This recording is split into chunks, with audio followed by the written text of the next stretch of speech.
Governor Jishnu Dev Varma ప్రసంగాన్ని BRS నేతలు అడ్డుకోవడాన్ని తీవ్రంగా ఖండించారు. ప్రభుత్వ విపాది శ్రీనివాస్ ఆనాడు ఆ నలుగురే ఈనాడు కూడా ఆ నలుగురే సభను అడ్డుకుంటున్నారని ఆగ్రహం వ్యక్తం చేశారు.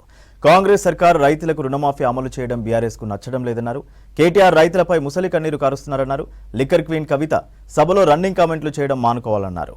కేసీఆర్ రోజు సభకు వచ్చి సలహాలు సూచనలు ఇవ్వాలన్నారు ఆది శ్రీనివాస్.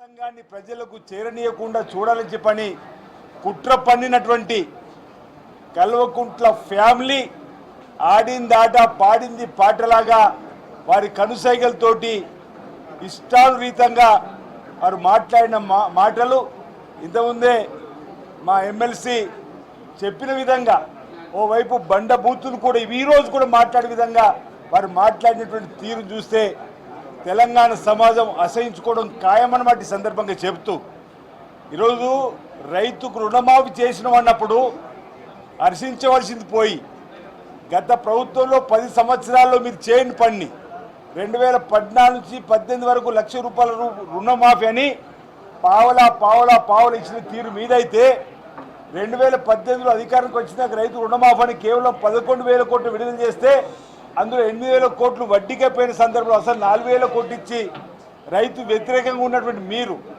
ఈరోజు మేము ఈ గవర్నర్ ప్రసంగంలో 25,50,000 మందికి 21,000 కోట్లు రుణమాఫీ చేసినామని చెప్పినప్పుడు కూడా ఏళ్ళగా మాట్లాడిన మాటలు సాహిత్యం కాదన్నమాట సందర్భంగా చెబుతూ ప్రస్తుత ప్రతిపక్ష నేత తీరు ఉంటుందో చూడాలి. ఈ రోజు కాదు రోజు రావాలి, మీ సూచనలు సలహాలు ఇవ్వాలని చెప్పని మేము ఇప్పటికీ అనేక మాటలు చెప్పినాం.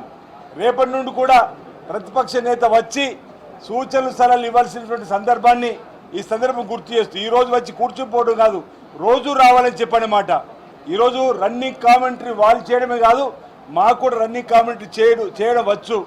కల్వకుంట్ల కమిషన్ కాకతీయ అని ఈరోజు లిక్కర్కు సంబంధించిన రాణిగా లిక్కర్ రాణి అని కూడా మేము అనడానికి సభ్య సమాజం మాకు బాగుండదని చెప్పని మేము అంటున్నాం తప్ప మా దగ్గర కూడా ఉన్నాయి.